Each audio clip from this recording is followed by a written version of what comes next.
Guys, সবাই কেমন আছেন?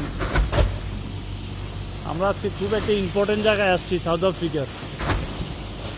সাউথ আফ্রিকার সবার জন্য, মানে আমাদের জন্য না। দেখছেন ডগ ফুড, এটা ছাড়া চলেই না। সাউথ আফ্রিকা মনে করেন ডগ ফুড ছাড়া চলেই না, কোনো দোকানে চলে না। হ্যাঁ, এটা কুত্তার খানা, এটা ছাড়া মনে করেন চলবো না।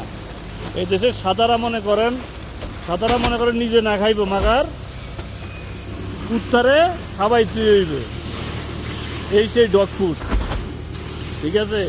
যেই টাকা নষ্ট করে সাদারা কালারা ডগ ফুডের পিছনে, নিজের পিছনে এত টাকা নষ্ট করে না। আর যেই যত্ন করে কুত্তারে, নিজের পোলা মাইয়ারও এত যত্ন করে না, মানে কুত্তার এত যত্ন করে। সেই ডগ ফুড কিনতে আসছি আজকে আমরা, তাই আপনাদের সাথে একটু শেয়ার করলাম, বুঝছেন?